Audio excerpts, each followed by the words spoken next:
Okay, so for creating user, this is the password, this is the command, and for changing or creating the password for the user, this is the command. Now, after creating the user, we actually check what we have in the user, like what we got when you create the user. Before that, we saw how we log in.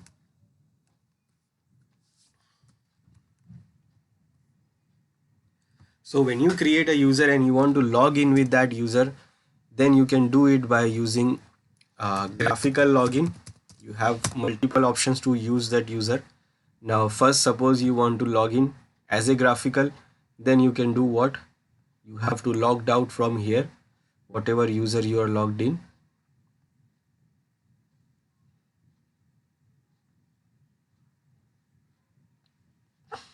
And here in the list you will see all the users which you create. This one is the user we created with the installation, and this one right now we created.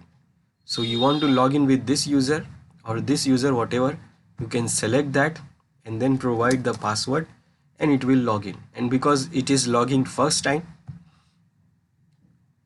here in the graphical interface, so it will give you some steps, those selecting the language and all that.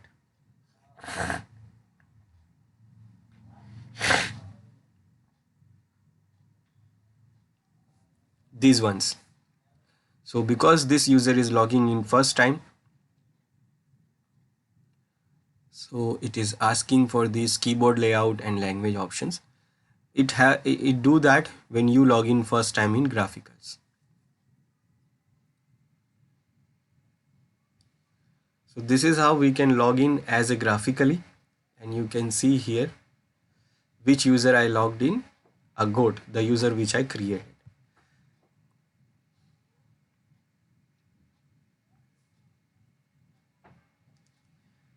Other option, we have to log in. Now I want to log in as a root. Now remember this thing, that root will not show here. Root will never show here.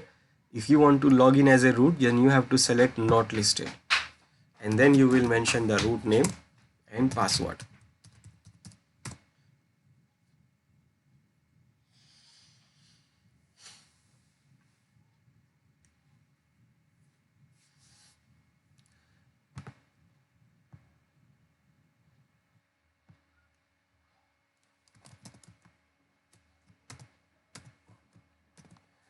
So first you can log in as a graphical from that user, or we have some other terminals from F2 to F7. Like I am right now on F2. So I can also use that user to log in here in this command line terminal. A good password, when you type you will not see anything because of security, and then you can log in as a command line terminal, and this is what TTY, it is terminal 2. Terminal 2 means it is F2. So I can log in F2, F3, F4, F5, F6, F7. F1 is the graphical one. So these are the options we have for logging the user locally. Remember, these are locally things. Network we have not seen. Network, for logging from the network we need servers, and we have not seen servers till now. One more thing we can do, if suppose we are working on some user and we don't want to switch the terminal, we don't want to log out from this graphical, maybe it is not a graphical, we are working on the command line terminal. I'm already logged in with some user, and I want to log in with some other user. Then on the same command terminal we can switch the user. We can switch user from one user to other user.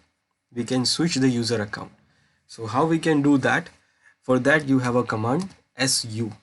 Su to switch user. It is actually switch user. We can use this command to switch the user from one user to other user. So it says when you log in, when you install the system, it says login with normal user, and if you want to do some administrative job, then switch to root, and then do that and go back to normal user. So this is how you can do quickly switch user from one user to other user on directly the terminal. This is on command terminal. I am right now logged in as a root, so I can switch to other user by using this su command. So su, and then you will mention the username, and when you press enter, now you can see I switch to this user. Now I switch to the user, but I am in the same directory. Remember, I am in the same directory. That means previously I was logged in as a root and I was in the root user's home directory. Now because I was in the root user's home directory, when I switch the user, I switch the user to this user, but the directory does not change. I remain in the same directory. So now this directory is not the home directory for this user. So now it is showing the directory name. So when you use this command, it will switch the user and you will remain in the same directory, the directory which you are working on. So it will remain in the same directory and you just switch the user. Now if I want to go to my home directory, the user which I switched, so I will type cd, and now I go to my home directory. So when you switch the user, you can switch the user and remain in the same directory by using su command. And if you want to go back to the previous user, exit. Now I go back to my previous user. Now if you want to switch the user and also you want to go to your home directory at the same time, what I did here, I switch the user, I remain in the same directory, then I gave cd command to go to my home directory. Now if I want to switch the user and also I want to go to the home directory at the same time, then I will use su command with this option. It is not an option, it is just a minus. And then the username. Now with this it will do what? It will switch the user also, and it will also take the user into the home directory of that user. And now you see I switched, and also it is showing me like last time you were logged in to the terminal, this date, this time on this terminal, and I am logged in my home directory also. So both options are there. Either you can just switch the user, remain in the same directory, and you can switch the user and change to the home directory of the user. Now one more thing, when I'm switching the user, it is not asking any password. Now why it is not asking any password? Because when I'm switching the user here, I am not a normal user, I am actually root. I logged in as a root and then I am switching it to normal user. So when you switch from root to normal user, it will not ask any password. But when you switch from normal user to normal user or normal user to administrator, that means root, then it will ask the password. So this time I am normal user. I logged in as a normal user.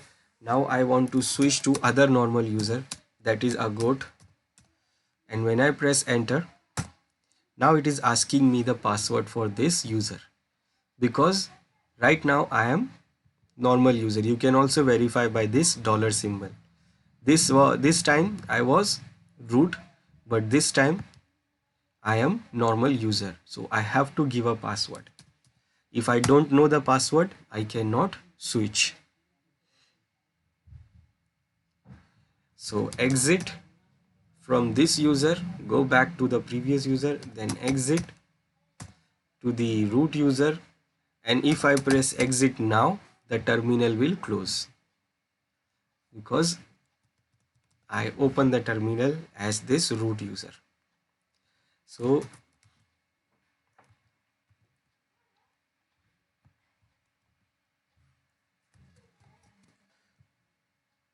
for logging user, we can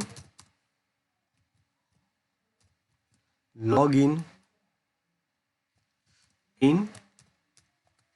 GUI terminal or CLI terminal, that is from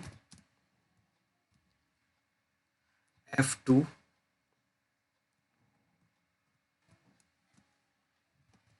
to F7.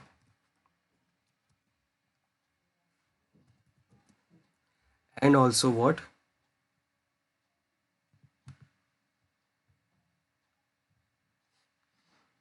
And also we can switch users in command terminal itself.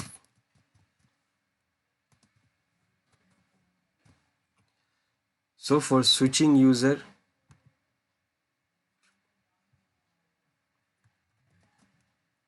for switching user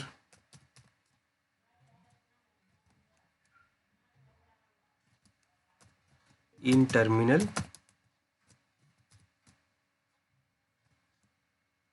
what is the command? su and then username. This will do what?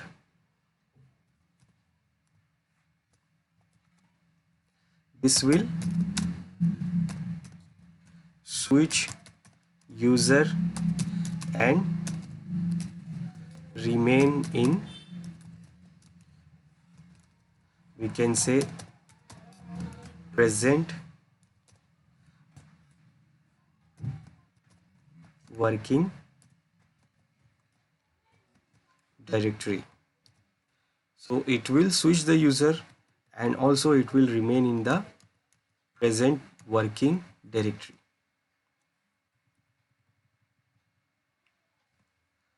Or we can use su hyphen and then username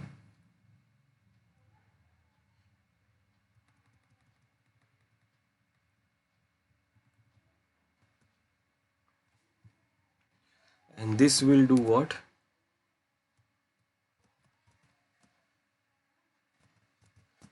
This will switch user and change to home directory. So this is how we can log in with the user or we can switch the user.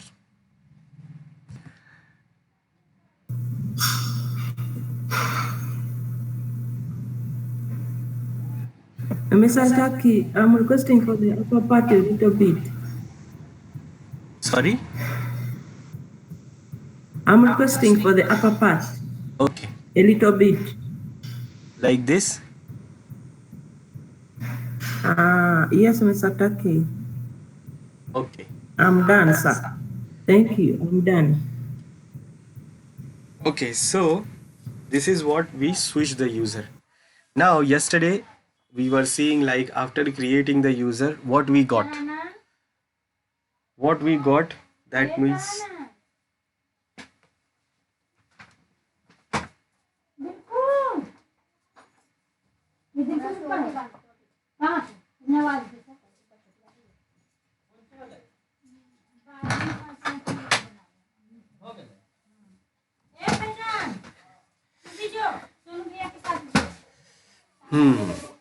Now we will see what user get after creating the user. So we have already seen this. I have written here that what user gets after creating the user. First, it gets the primary group, then user gets their home directory. That is, if the user is this, then the home directory will be under home with that user name. Then user gets the mailbox under this location, like the name is this, then the mailbox will be like this. Now remember, mailbox, that means when I say mailbox, so it is not a box, it is not a directory, it is actually a file. And these are the system files. So when you see what user got after creating, so we created that user, check.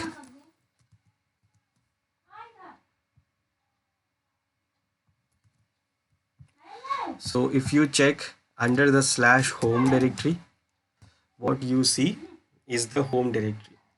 So this is the home directory for the user which we created, and this is the home directory of the user which we created when we installed the system. But though both are the normal users, so these are the home directory for those users. Then it got the mailbox which is under where as pool mail directory. Under that directory you will see the mailbox for the user which we created when installation, and then this is the user we created yesterday. And if you see the color, this is the directory, it's a home directory, and this is the mailbox file. Now what else it gets? It gets the user with group. Now if you want to see the information about the user, like what is the username, what is the user ID, what is the group name, and what is the group ID which is created with that user, then you will use this command id and the username. Now it shows here that the user's UID is 1001 and the name is Agot. So this is the ID and this is the name, and this is UID. Now with the user there is a primary group is also created. So the primary group's GID is also 1001 and the group name is Agot. Now here it is showing that this user is member of which groups? It is groups. Groups means, well, I told you, like user can be a member of hundreds of groups. It can be a member of 100 groups, but only one group will be the primary group for that user. So right now we just created the user. So this user is only member of its own primary group. It is not the member of any other group, and we have not made it any member of any other group. This user is created with the primary group and the user is only member of that primary group. But if the user is member of any other groups also, then those names of the groups and ID you will see here in this line.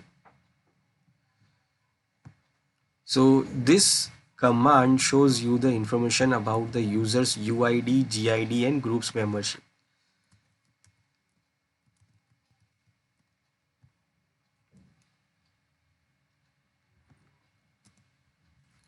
So to check users UID, GID and group membership,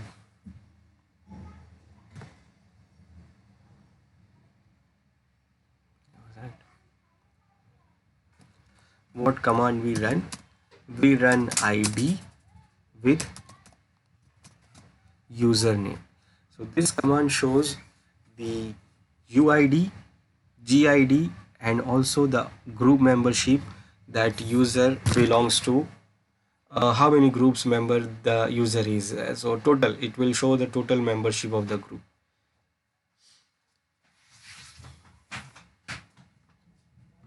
Now we know that user gets this UID and user get the primary group with this GID, and also it is a member of its own primary group. So it is not having any secondary membership now. Now we saw the configuration files. So yesterday we were seeing the configuration file and it was disconnected. So we will see it again. So the first configuration file is this, under etc passwd file, and this file contains users information. Now users information, that means what information it contains, I have added it into this table. So what information it contains, when you open the file you will see these information. You will see first this name. Now the name means it's a login name, user's login name. That means when user wants to log in, so he will log in with this name. It's a login ID for the user. Then you will see the X symbol. Now this X symbol indicates the password mask. It is actually indicate that there is a password and you have to give the password. Then you will see the number, and that number is what? The UID of that user, the user's UID. Then you will see again the number, and this number indicates the GID of that users. Now GID means it is not the GID of this user, it is actually the ID of the group which is created with this user. So the group which is primary group of this user. So this ID is actually the primary group's ID of this user. Then you will see some information here. It could be anything here. It is actually additional information related to that user. Right now it is showing only this name, but I will show you that we can add some other information there. Then it will show, in this side it will show the home directory of that user. That means it is the path of the home directory of that particular user. And by default all the users which you create, the home directory will be under /home. Then finally you will see this shell. It is the shell file and the path of the shell file, like where the shell file is there, like in the system, where is it? So it is under bin and the shell name is bash. Bash is what? Born again shell. So this is defined that the environment for the user, like where user can log in and what user can do when they log in. So in Linux, when you create any user, all the user will get this normal bash shell. But there are some other shells also, like sh, which was used in which is actually used in Unix old systems. Then bash is more stable, it is born again sh. Then you have csh, which is written in C, ksh. You have some other shells also, and also you can design your own shell. If you know some programming, then you can design the shell for the user also. So this all information you will get in this passwd file. Let's see the file. So I'm opening the file with vim. Excuse me, sir. Yes. So when I want to prepare like a shell, mind this. Hmm? Is there a possibility that any programming language to prepare or to edit it? No, those binaries in Linux, they are designing bash actually itself. Okay. But you can't open the binary file. It's binary, it is coded. So when you try to open the file to see in vi, you will not see anything. There are different ways, Okay, sir. but we will not get into that, huh? Okay, so this file contained that information. So I'm opening it in VI, and you can see this information here. At the top, you user, and that is what? Root user. This is root user's password mask. This is the UID of the user. This is the GID of that user's primary group. This is the additional information like you can see somewhere saying soft THM private keys owner. Just giving the information about that user. System D bus proxy user. This is system D network manager. This is system message bus. Just like that, it's an additional information. Then it is the home directory, and this is the shell. Now bash, that means it can log into the terminal, and these users are the system users which we have talked about, like their job is to provide the resources to the services. So for particular service, these are the users who do the job for those service. Like for FTP, we have this FTP user here. Now because these users are system users, they should not log into the terminal, not a graphical terminal or not on command line terminal. So these users are getting what shell by default? They are getting no login shell. No login shell is like nothing. It is like a false shell, or you can say it is no shell. So when these users, if you try to log in with this user's account, system user accounts, you will fail. You can't use it on terminal because they don't have any shell by default. The user which we created is at the bottom.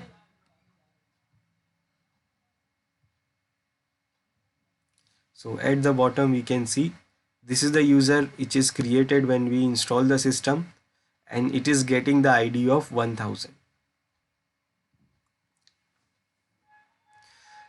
1000 UID, and the primary group GID is also 1000. This is additional information. Home directory, shell is bash. This user we created yesterday. A goat, password mask, this is 1001. GID is 1001, but there is no comment because we have not mentioned any comment when we create the user. Home directory is automatically in under home, and this is the shell it gets. So this is the information we have in passwd file. Now the next file is what? Shadow file. What shadow file contain is the information about password. What is the password and how long it can go, and what is the minimum maximum age of the password. It shows all of those things. You can see the password also. So what it shows here when I open the file is this. Now you will say, where is the password? Can you see the password? This is the username, this is root, and this is the password of that root user. And what is this password? It is actually hash password. It is not encrypted. Remember, I said yesterday also, encryption can be reverse, but hashing is not able to reverse. Nobody can reverse the hashing.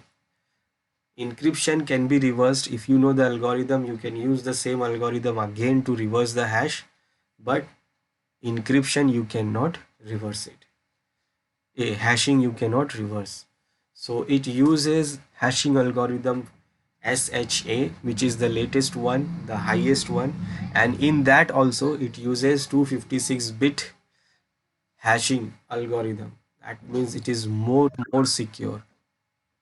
So do you mean, sir, this password cannot be cracked in any way? No, you cannot do that.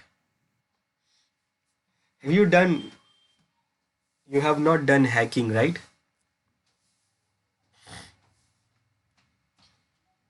Yes, hacking. Yeah, not yet. Yes, hacking is in Yeah. this. Hacking is in this semester. So after Linux, you're going to do the hacking. So remember this, it is not possible to it is not possible to crack this one. Now why I'm saying this is not possible, because the machine itself cannot do this, who created the hash. So machine itself cannot reverse this hash. Understand?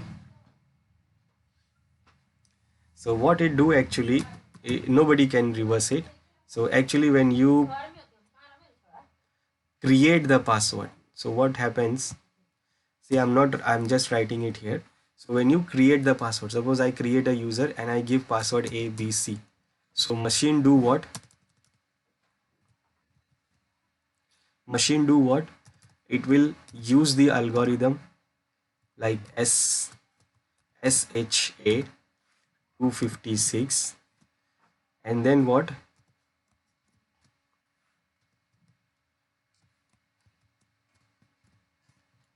It uses this algorithm to make a hash, and it makes this ABC a hash, for example, it makes like this. I'm giving some random number, one hash dollar n% 110. So for example, this is the hash of your password, and it is stored in the file. Now what happened when you try to log in and you try to give the password? So suppose I give 123, it's the wrong password I'm giving. So machine itself will not able to reverse the password, cannot reverse this one. Okay, so machine do what? When you provide any password when you are logging, so it will take your password, make it, put it into the same algorithm and hash it. Now whatever the hash it will come, let's say it comes like this. Now what it do? It will compare the hash which is in the file and the hash which is you provide the password. Now is it same? So if you see, there is no, it is not same. So what it do? It will reject your password, because the hash of the password which is stored in the system and the hash of the password which you provide is not the same. So it will do what? It will say it is not a right password. Now if you provide the right password and you are logging in and you provide the right password, then what? The hash will be also same, like, oops, like this. Then what? System try to match it. System checks, okay, the hash which is stored in my file and the hash which is you are giving, password which you give. Now if the both password hash are same, that means you are giving the right password and now you are allowed to log in. So machine itself is not able to reverse the password hash, it can only match. Understand?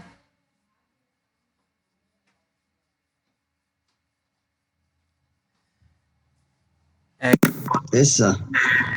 and one more thing, when I say this 256 bit, that means, you know what, it's too much, it's too much,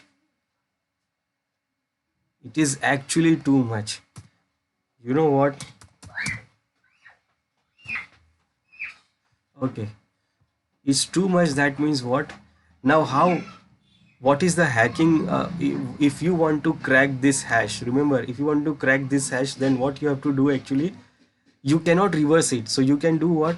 You can try different words and make hash and then try to match with the existing hash. That is the only way of cracking the hash. That means you should know, first you should get the hash of the password, and then you don't know the actual password, then you do what? You will try the different combination of the words to make the hash and then try to compare, is it the same hash which I got from here or not. So it is the way, it is the only way to crack the hash password, that try to use the multiple combinations of the words, characters, and try to match with the existing password hash which you have. or which you got it from somewhere. Now the possibility of this matching is depend on this bit. The possibility of combinations, remember, that means the combination possibility you have to check after matching the password is this depends on this bit. And what is this? It is actually, if you say 2 raised to, if you go for only 8, then you will see what, 256, right? Now if you go for 2 raised to 128, so this is the possibility of only 128. This is the possibility of only 128 bit password. And what is the hash, SHA hash?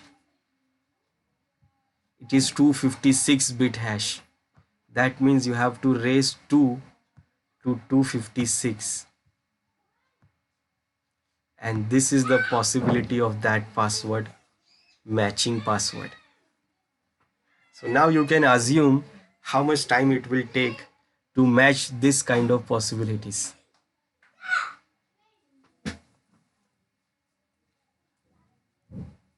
Are you getting? And how much time it will take? Yes, sir. It can take 300 or 400 years if you are having a most powerful machine in the world. I think there's no one has that patience. But Yeah, still, you know what? Still you can crack it. but you see the time it takes. No, no, no. If you are giving a small password like ABC and more systematic password or dictionary word, then you can do it. It is easy then.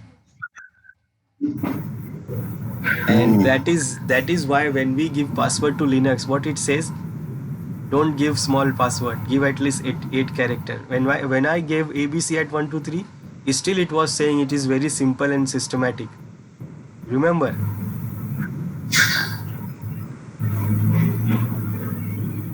So that is what the case. Sir, So this is your password hash, and this is a very big one. And then you have these other information about your password. Now you see here in the system users, there is no password, because I said what, system users should not log in. They work in a background for services, but they cannot log in because they don't have any password. They don't have any password. Now the password for the user which we created is here. This is the user which we created when we installed, and this is the user we created right now. Now there is one more small twist here. If you remember, I gave the same password to this user and this user also, that is ABC, right? But when you check the hash of those password, they are different. If you see the hash of this password, they are different. And this is also one more twist. I said machine will match the password with the same algorithm, right? I said it will match with the same algorithm, and if you give the right password, then you will get the right hash. But here it is not like that. It is showing different hashes. The password is ABC, but the hash is different for this user and hash is different for this user.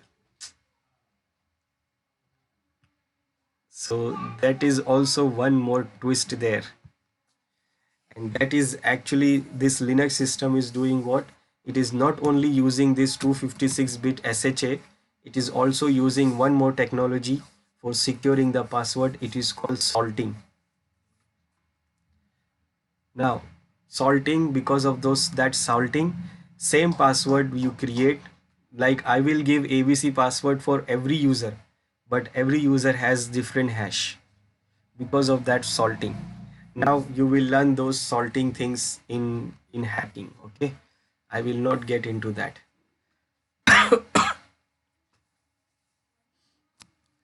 Okay, so when we open the passwd file, shadow file here, so what we get,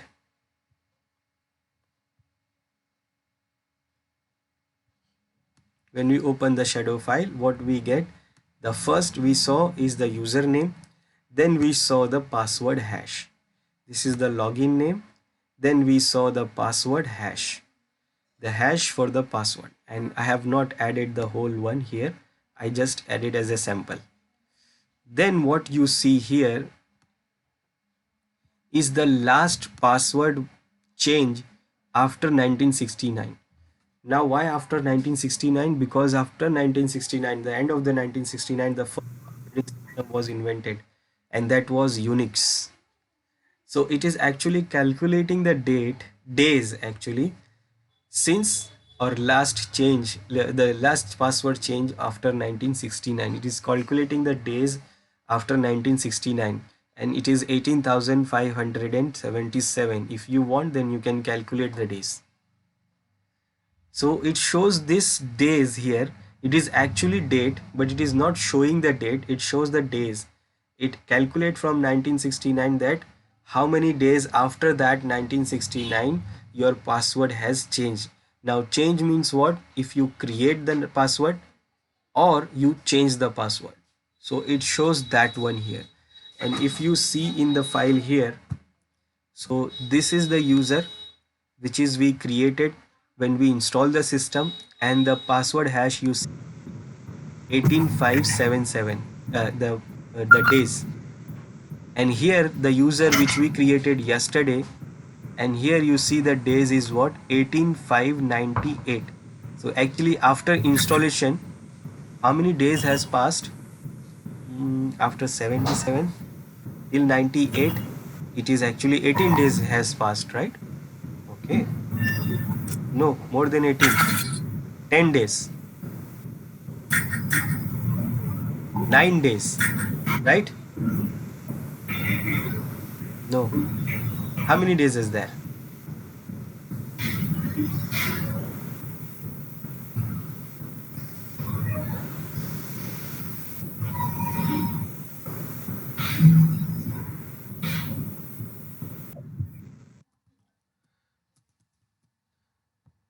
So this days, this 18598 indicates the days after 1969 the password is changed. Let's create one more user. I will create one more user to show you. It will update what you will get here. Let me show you that. I will create one more user here. User 8, user 1, password, user 1, ABC, ABC. Now that user we created yesterday, and this user we created today. So when we see the shadow file, now you see in Agot it is saying 18598, and here it is saying 18599.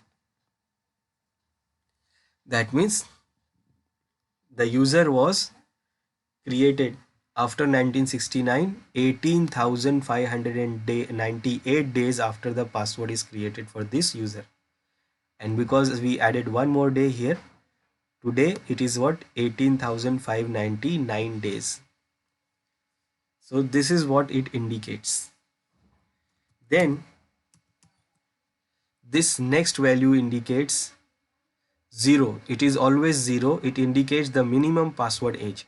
Now minimum password age, that means the minimum you can take the password. That means suppose if you want to change the password, I said user can change itself the password. So if user wants to change the password, so when it can change the password? Now if it is 0, which is the default one, that means user can change password anytime. So if the user is very uh, very problematic and he's changing the password every time. So what we can do, we can change this minimum password age. Let's example, I will put here 2 days. That means what, user cannot change the password at least for 2 days. That means if he changed the password today, then he has to keep the password at least for 2 days. But right now it is default 0 and you can change the password anytime. Then the next number is what, this 9999. That means 99,999 days. It is in days. And this is what it indicates, the maximum password age.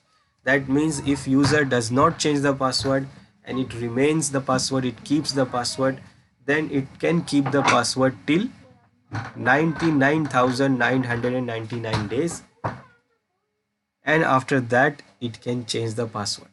His password will expire. So after this much days the password will expire. In Windows this limit is only 42 days. 42, yes, 42. But here it is what, 99,999 days after the password will expire. Now, but before expiring the password, user will get the warning before 7 days, and this is the expiration warning period. That means before expiring the password, before 7 days, it will give the warning to user that your password is about to expire, you can change your password. Now what happens if the password is expired and if the user does not change the password, then the password will be inactive. So this place, which is by default -1. Now -1, that means it is minus from this 99,999. So you can say it is 99,998 actually, because it is minusing 1 here. So before expiring the password -1 day, it will inactive. Now this place inactive means the password will not work. Now what that means, it will not work? That means what? When your password is expired, so you try to log in, so you can log in with your real password, then it will give you the warning that your password is about to expire and make a change your password. But when it is inactive, that means when you try to log in with your real password, it will also not work because your password is inactive. Then you have to go to administrator, that is root, and then you have asked the root to change the password. Otherwise you are not able to use your password or use your account. So this indicates, which is by default -1, is the password inactive period. Then the last one is also -1, and this will indicate the account expiration date. That means the same time when your password will be inactive, your account will also not work. So your account will also expire. So account will expire and you have to enable your account and password with your from the administrator, from the root. Now we can change these 2 dates also, we can change everything here. Now these last 2 things, which is -1, -1, is not in the file. If you see in the file, it is not in the file. So if you see here, this is the last password change, this is minimum password, this is maximum password, this is expiration warning. But if you see these last 2 options here, they are empty. These options are empty for every user. So these are not there in the file, but actually they are there, and they are -1. So it does not show here, but still they are there by default, and they are in a configuration of -1. So this is what you are having in this configuration, this password file. Now what is the next file, configuration file related to users, is group. Now this one is simple. It contains information about the groups. The groups, that means the primary groups or if you create any group, the information of that group also will be in this file. So when you open the file, you will see this information. First, you see the user, the group name. Now remember, this is not a user login name, it is actually the group name. Because the user and group name are same, it is showing root here. So this is the primary group for the root user. This is the password mask again here also, and this is what the group ID, that is GID. And here after this colon you are not seeing anything, but here you can see something. Here you see some username. These names indicates the secondary members of the group. So what you see here is the name of the group, then the mask, and then the GID, and here after the colon you see the secondary members. Remember, secondary members, but the primary member you will not see in the file. That means if this group is the primary group for any user, you cannot see in this file. You can't say that this group is a primary group of any user. We can say by the name because the names are same. Like if you go down, we are having this user here, group name here, this group name here, this group name here. So by the name we can say that this group is the primary group of the key user. This group is the primary group of Agot. This group is a primary group for user 1, because this is the default group which created with that user. But if the name is different, or maybe we change it, remember we can change it. So if we change the membership of primary membership for the user, then what happened? You cannot guess with the name and you can't see here anything. So in the file you cannot see the primary members, but you can see the secondary members, and it will show here in this colon after the colon. So whatever, how many members are there, like 1, 2, 3 or 100, you will see after this colon. Right now these groups does not have any secondary members, but there are some system groups which is having some secondary members here, like these ones. So this wheel group is having a secondary member of this user. This is the system we created the user when we installed, and why it is the member of this group I will tell you when we do the permission topic. So there is a group postfix which is a member of secondary member of mail group. Then you have this Amanda backup, it is the secondary member of tape group. So just like that we can have a secondary members here in this side. So if you want to know primary membership, then you can give ID command for the user. Only this command will show you that which user is member of which primary group. Or you can check the passwd file. So in the passwd file you can see that which user is member of which primary group.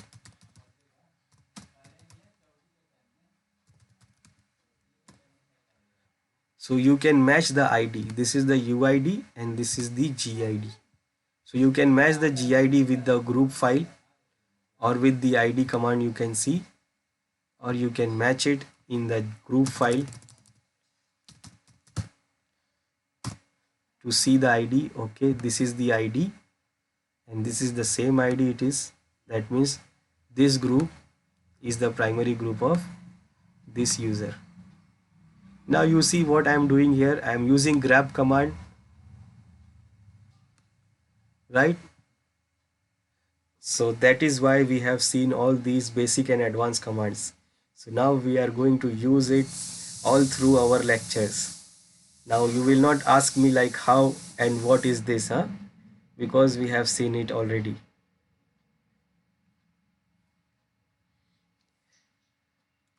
So this is the system for creating these users, and these are the system files for the users.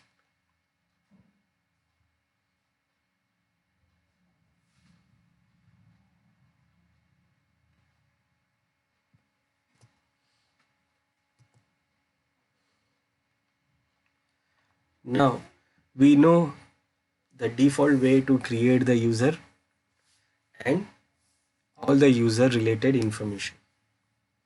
Now we will see some options with user creation. Options means what? We see all the information here in these files. So these are the information about the user, password and group, and I said these are the configuration file, but you should not edit the file directly. So for configuring the user information, you have different commands. So now we will create a user with different configurations.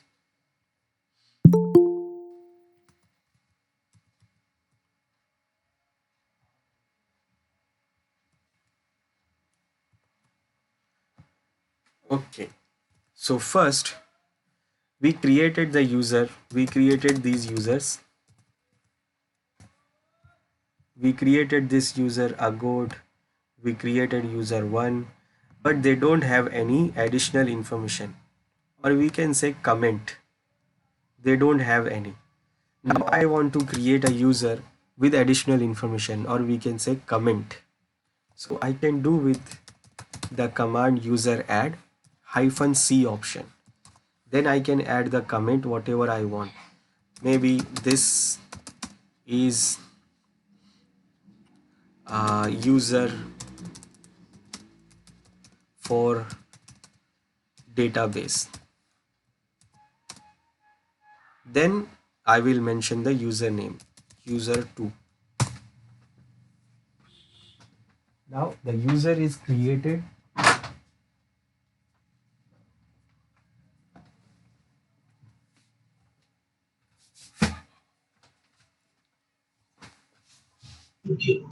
Sir, Yes. Yes. yeah, you mean this user too is their God you created? Yes. I created this This user user. too Yes, user2. I created the user2 is a with God, the, right? no, it is created with the comment. That means additional information. Okay. See, to create user with comment. So what we do? We use this C option. And this is the comment. And then after that you mention the username. Now you can mention any username, whatever user you are creating. Understand? So Yes, sir. C option is for comment. Now you can verify it in the file passwd. So when you open the passwd file, now you can see I created this user2 and this is the comment. Now you see this is a user this is a user database. Whatever you can type, I just write it like this. Understand? Then you can do what? You can change the shell also.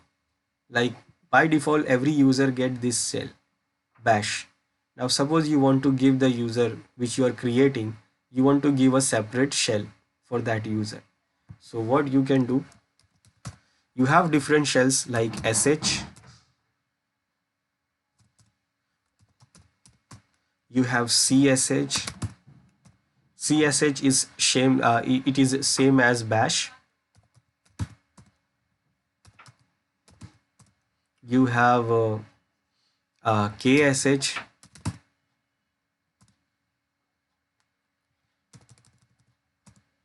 Okay, it is not there as a command.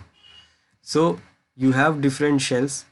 Now I want to give the shell csh to the user. First I have to make sure that where is the csh actually located. So I will use which command to find sh, and it is under usr bin directory. So now I will create the user with hyphen S option. S option is for changing the shell. Then I will mention the path for the shell which I want to give the user. This is the one. So I will say this is under USR bin sh. Then you will mention the user name, whatever user you want to make, and enter. Now this user is created with the different shell. So you can check it in the passwd file. So when you open the file here, now you see here this user 3 I created, and it is getting the shell sh. It is not getting bash.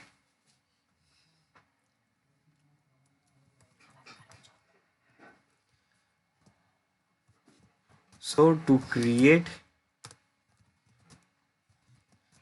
user with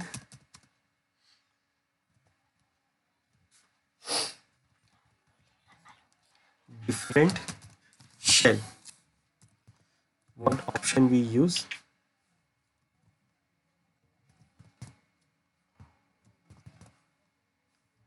We use this option, hyphen S.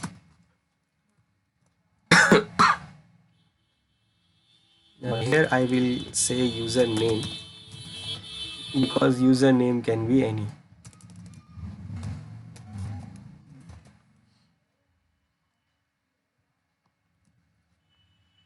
Then if you see, all the users gets the home directory under. All the users by default get the home directory under home. Now I don't want the user to get home directory under home. I want to create a user in a different home directory. Now why I want to do that? For that I have some reasons. Like suppose in my server I have different services.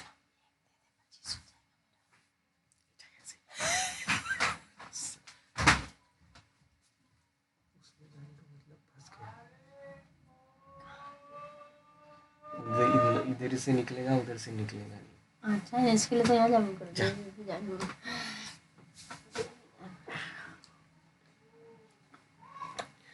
Now, so there are some reasons I have to create a user in a different directory. Like for example, in a server I have different services. Different services, maybe my server has FTP service, I have a mail service, or maybe I have web services also. And for those services I want to create different users for different services. For FTP, different user. For NIS, different user. For mail server, different users. Now I don't want to create all those users home directory in the same directory, same place, like under home. So what we can do, we can create a separate directory for different users. Like for FTP users, I will create the home directory, different home directory. For mail users, I will create different home directory. For NIS users, I will create a different home directory. So because by default when you create any user, the home directory always goes into this home. So we have to change it manually. When we are creating the user, we can change the home directory also. So for example,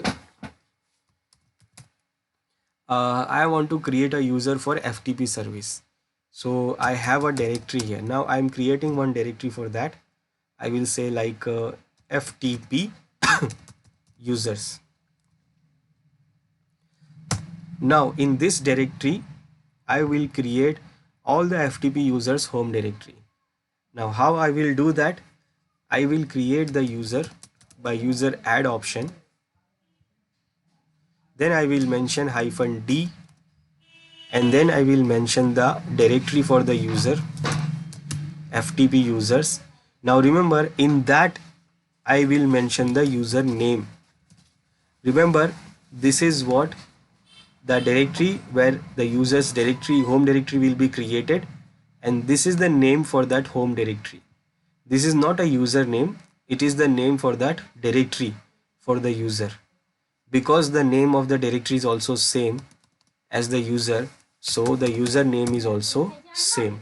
So remember, this is the FTP directory which we created right now here, and then here I am mentioning under the FTP user directory, this will be the directory for the user and the user 4, and this is the user name, that is user 4. So either if the directory is already there, you don't have to create it, or if it is not there, then you have to create it. So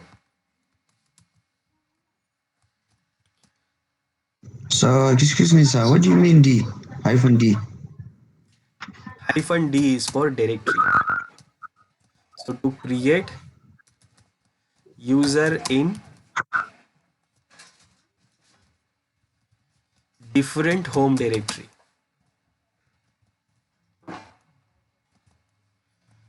By default, they all goes into home.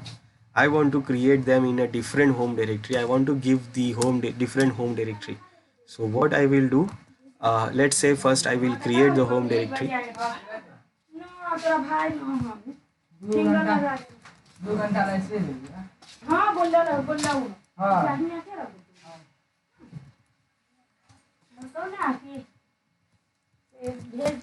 And then I will create the user.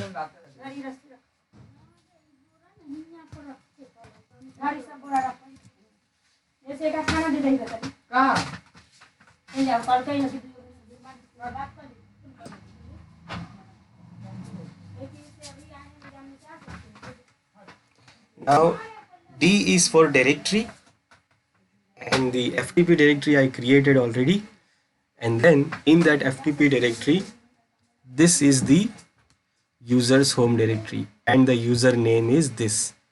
So because the username and the home directory name is same, so I'm giving the same name here. So you can check it in the passwd file. Did I press enter? I think I have not pressed enter, right? Yes, now it is created. Okay, now when you check, so now you can see this user 4 is created, but it is not under home. The home directory is not under home. It is under the directory which we created right now. Rest of the things are same. We can also verify.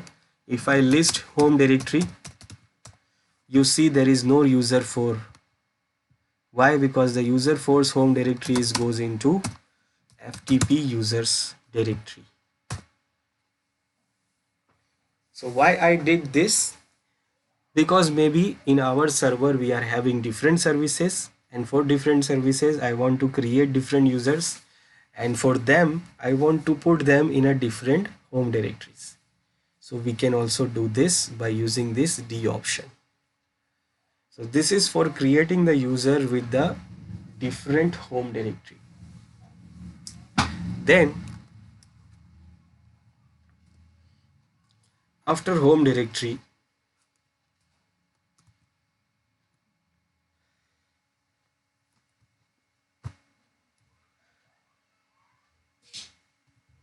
if you see the passwd file, what we did here, we add the comment, we did change the home directory, we did change the shell also. Here we change the shell, here we change the home directory. Now what is remaining? We can create the user with the different UID also. Now if you are creating, if I create the next user, like if I create user 5 after the user 4, so user 4 is having what? The UID of 1005. So user 5 will get what? 1006. Now if I will create the next user, it will get 1006, but I can give any UID to that user.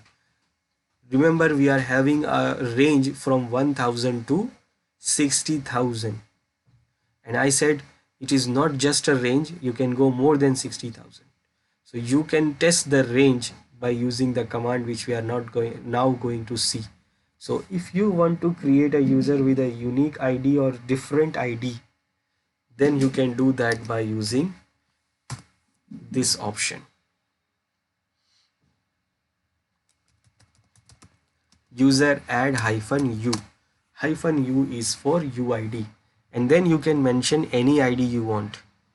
So I will mention, like I say, next user I want to create as a 5000, and then you will mention the username, user 5.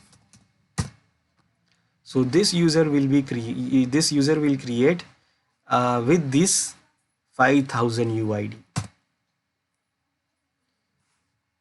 and you can verify in the passwd file.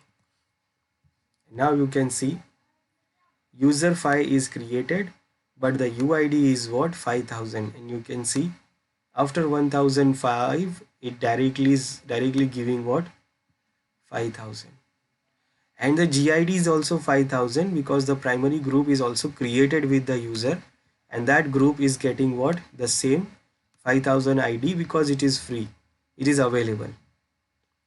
We have not given the comment, we have not changed the directory and shell also, but we only change what, the UID. So we can create the user with different or unique UID. So to create user with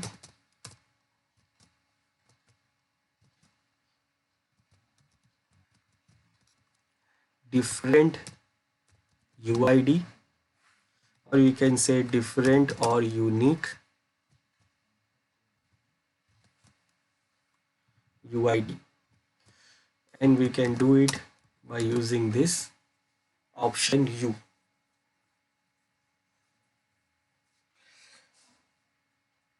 Now you remember I said you can create, the range is from 1000 to 60,000 for normal user, but you can go more than that. Now how much more you can go? You can try by using this UID, U option. That means you can try like this. You can try user add -u, and then you can try how many numbers I can give. Is it 60,000? I don't think so. Let's go more. And that means what? This UID means what? You can create this number of users. I will say try this. Now this is what username. Okay, I will make a username like, okay, Ahmed. Now it is saying invalid. Now I purposely gave this long, so I will try now removing one. Is it taking this? No. Is it taking this? No. Is it taking this? No. Is it taking this? No. This? No. This? No. Yes, it has taken. So the range is what? 999999999. It is not only 60,000. How much it is? I don't know.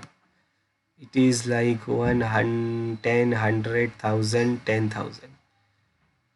So 60,000, if you say, it is more than 60,000 only here. So it is what? 1,000, 10,000, 100,000, 1 million, 1 million, 10 million,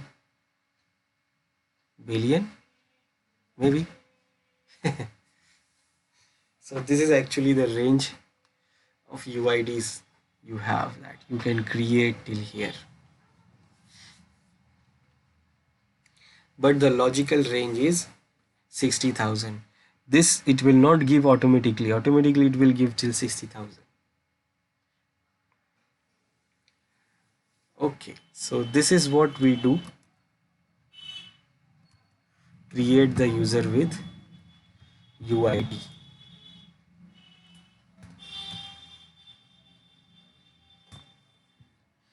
And this is the user. But you see, it is giving the GID 5001. Why it is giving 5001? Because this range is out of 60,000. This is not a logical range, not a defined range. Okay. So what we did here, we actually create the user with changing the UID. We create the user with changing the home directory. We create the user with changing the shell. We create the user with the comments, additional information. But we did not create a user with changing the GID. Now why you want to change the GID? Now this is not just a ID. Remember, if you want to create the user with a different GID, that means it is not just an ID, it is actually a group membership. Remember, this ID is not a number. This GID is just not a number, it is a group. And this user is actually member of that group. So this user is actually member of that group. So it is having the ID, that means it is not an ID, it is a membership of that user. It is a primary membership. So if you create the new user, if you want to create the new user with the GID, new GID or other GID, that means, But sir, yes, one thing. Why did this user of Ahmad took like 5001? why is it 5001, right? Yeah, Because you see here, I previous see one that. was 5000.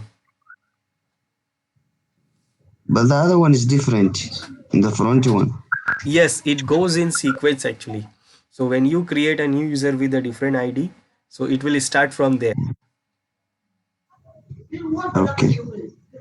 So you have to go back again, like you have to create a new user. After user 5 you create user 6 with that 1006 ID, then it will start from there. You got it? Yes, sir. Now the important thing is the GID. Remember, GID means a group membership. It is not like you are changing the ID like this UID. Like the UID, like you change the UID to 5000, you change the UID to this. No, it is not like that. It is not just a number. It is just what it is, what a group and a group membership. So we can create a user with a unique ID. That means we are creating the user with the existing group membership. Existing group membership. That means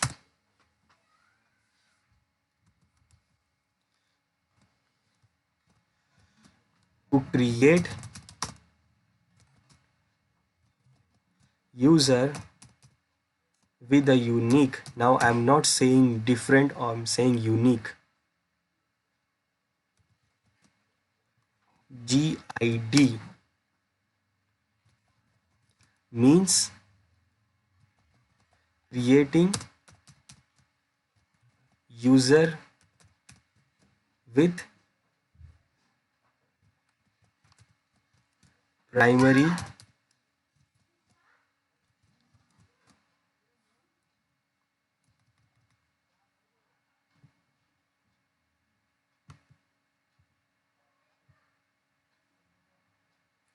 primary membership with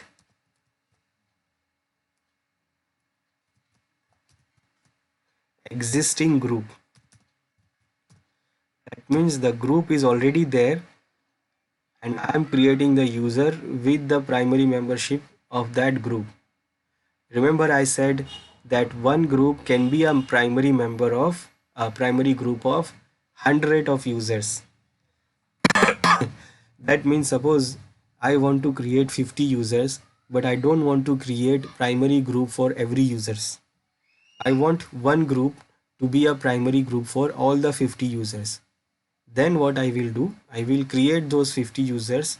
First I will create the group, and then I will create those 50 users with the membership of that group, with the primary membership of that group, by using the unique gid command. So for example, let's see here,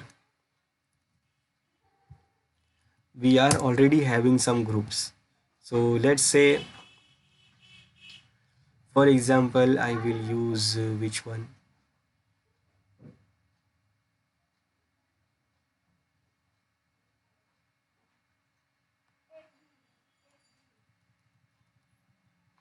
Let's say FTP. Okay, for example, we will use FTP. Now this FTP group is ID is what? 50. Remember, 50 is the FTP group's GID. So now what I will do, I will create the user with the membership of that existing group. Now what happened with when you do this, the primary group for the user will not create, because the group is already there and I'm using the GID for that user, for that group. So I will use user add command, and then this time I will use -g option. This is to change the primary group membership. So this time, remember, we can give the group name also, because the group is already there, or we can give the ID of that group also. I remember the ID, so I give 50, and then I will mention the username, user6. Now when you check the user in the file, now you see the user is created with the 5001. Now because it cannot go more than this 999, so it has created after this 5000, it given the ID 5001 for this UID, but the GID it get what? 50. Remember, I'm not changing the GID, I'm not changing or giving a unique GID, I'm giving what? A membership of that user. I'm changing actually what? Membership of that user. Now what? The primary group for this user is not created, because the 50 ID GID group is already there, and now this user is member of that primary group, that group which is what? With the GID of 50. Now we can verify by this command ID user6, and you can see here the UID is 5001 with the user6, but the GID is what? 50, and that is of FTP. And if I check the group file, you can see, Sir, yes, how did this user go directly to this FTP directory, since you did not mention it when you were creating? hey, it is not a directory, FTP group. Oh yeah, I get it. Now you see in the group file there is no group for user6. Is it not? It is not there. You see that? So primary group for user6 is not created, because I said primary group for user6 is already there, and I want to use that existing group, and that is what? This FTP. And where is FTP? Number 50. It is it is here. So user6 is a primary member of this group now. So changing GID means actually what? Changing the primary group membership. And you cannot see here any name. Now you see, can you guess, like user6 is a primary member of this group? There is no option there, there is no name there, there is no indication there. You can only know by checking the GID, which user has this GID, and then you know that okay, this group is the primary group of that user. So you know the FTP group has GID of 50. Then you will check the passwd file, that who has 50 GID. So this user 6 has 50 GID, and that means this user is a primary member of that FTP group. And also you can verify by using ID command.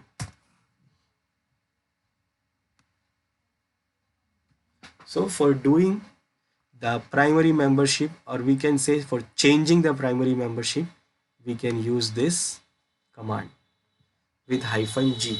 Now remember, you can use the ID also, and also you can use group name directly. If you know the name of the group, directly you can give the name of the user.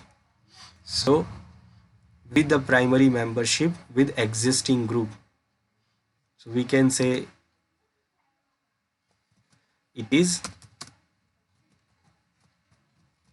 changing primary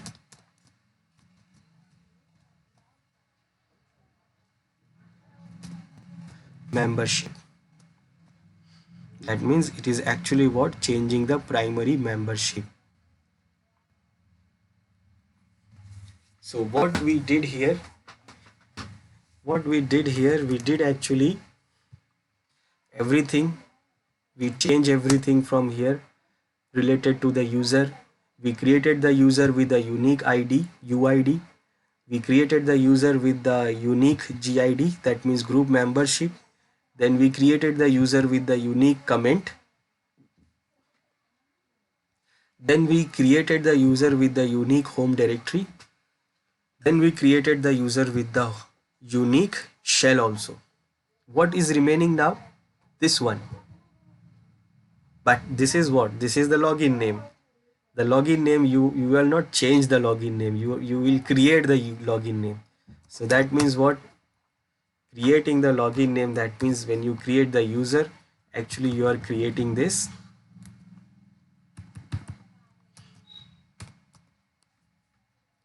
login name.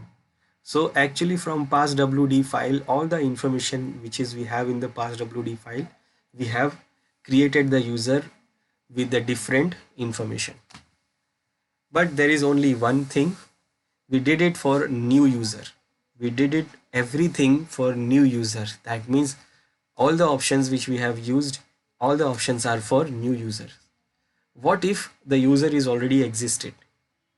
That means if the users are already there and I want to change those information for the user, like I want to change the comment for the existing user, I want to change the directory for the existing user, I want to change the shell for the existing user, I want to do everything, all these things for existing user.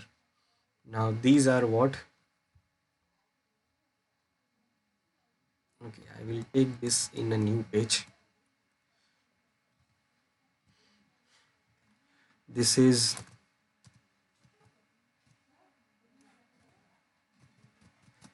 advanced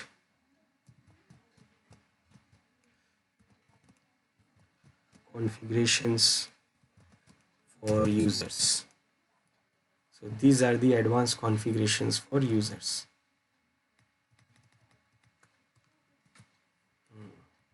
So whatever we have done here, we have done it for the new user. But if we are having an existing user and we want to do this to existing user, then what we do?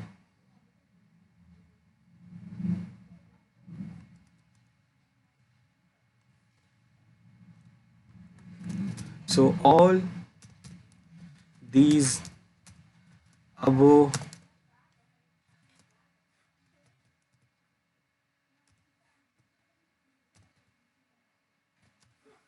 A,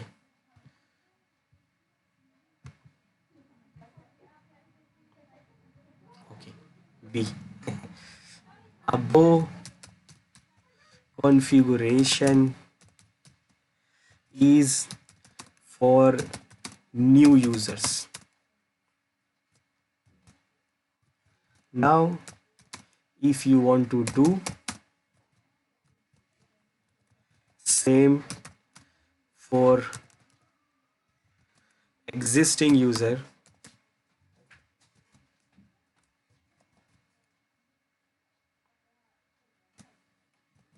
then remember, then what? options, the options which we used, options like C, S, U, G, all those options are same, not same. Only command will change. That means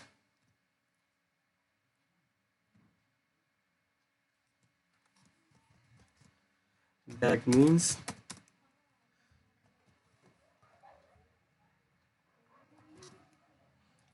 instead of user add,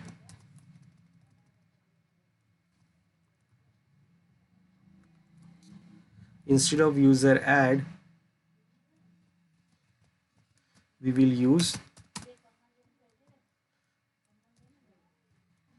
user mode, and that is user modify. That means all these options will be same, but only the thing we change is what, this command. So instead of user add, we will use user mode.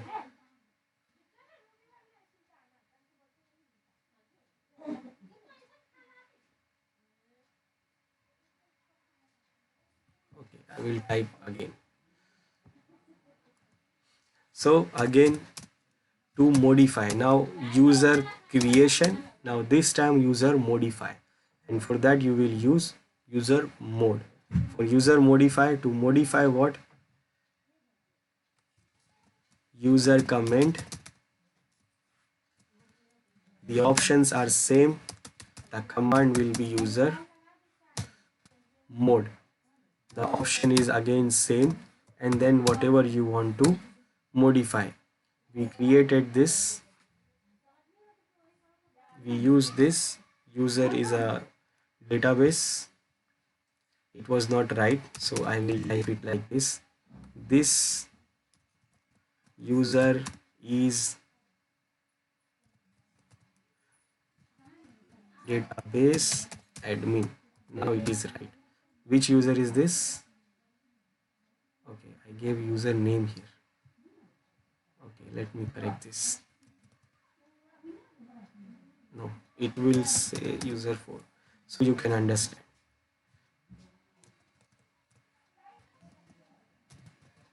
Username,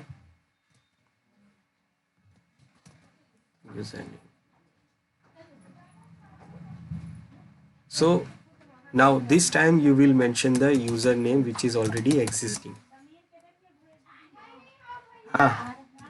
Okay, then to modify, what we modify, shell. To modify shell, what we do, the command will be user mode, but the option is same,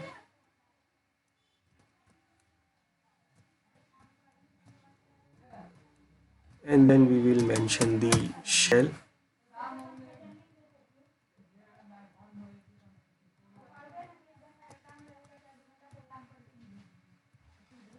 And then we mention the username. So the option will be same, only the command is changing. To modify, what else we modify after that?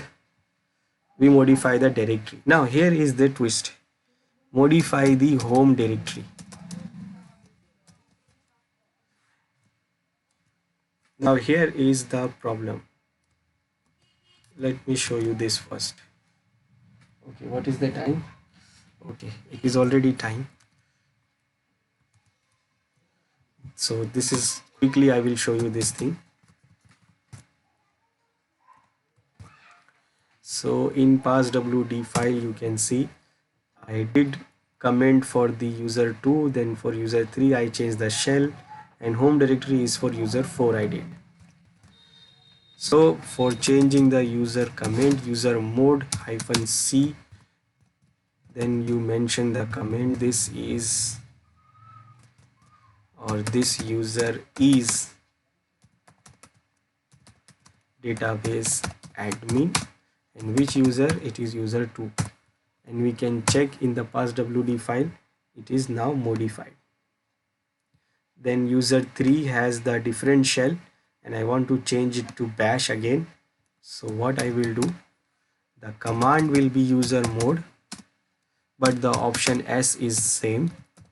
Then bin bash and the username user3, and when you check it, it is now user3 and it is now bash. For user 4 I change the home directory. Now remember, home directory, when you create the user, it is already created. The home directory will be created under the directory where you move, like it is under this FTP users directory. You can see the user 4 home directory is not there, it is here under this directory. Now if I change it again with the same option, D option, then what happen, it will change in the configuration file only, but the main directory will not move from here to there. So you have to move it manually by using the move command if you use the same option with the user add which you have used. So if you want to move the directory also, remember, if you want to change it in the configuration and also you want to move the directory from here to the home directory where you want to move, then you will use this command, user mode -m. This is the extra option you will use. This is to move the directory also. Then you will mention where you want to put the directory, under home user 4, and for which user, user 4. Now if you check this directory, the directory is not there, it is moved in the home directory. Now you see the home directory is here and it is also configured in the passwd file. And you can see for user 4, now the home directory is under home. So only for this you have extra option M. Otherwise all the remaining options are same as the user add command. So only for moving the home directory, modifying the home directory, you use this extra option M for moving the directory. Then what else we did for changing the UID?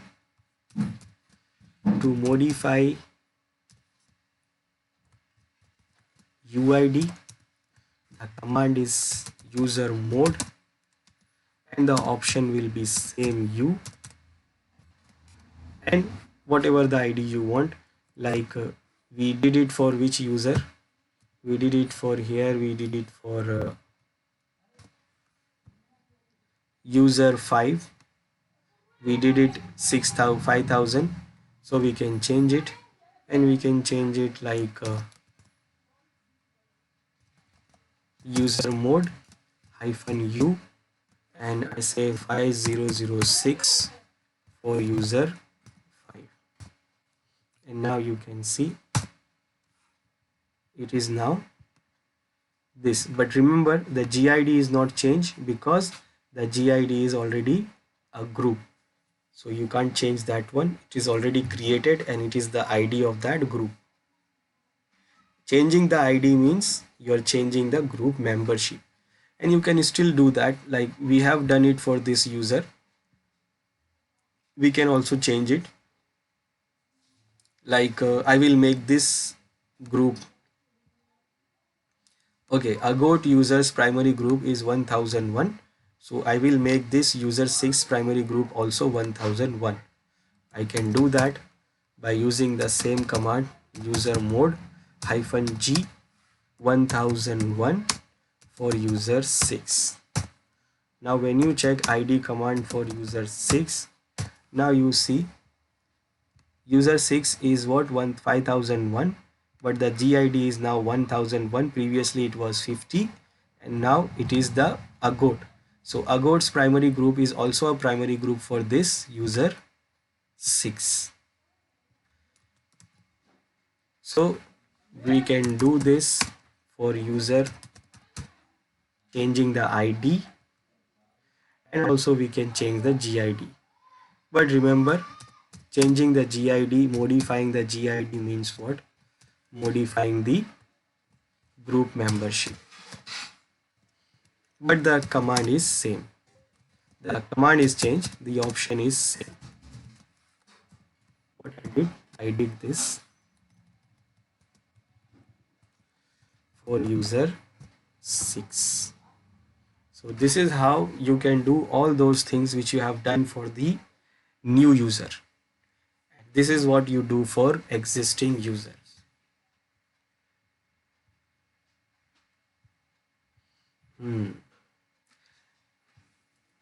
Now it has not finished, and now it is not finished, it is remaining, but the time is over, so we will stop here.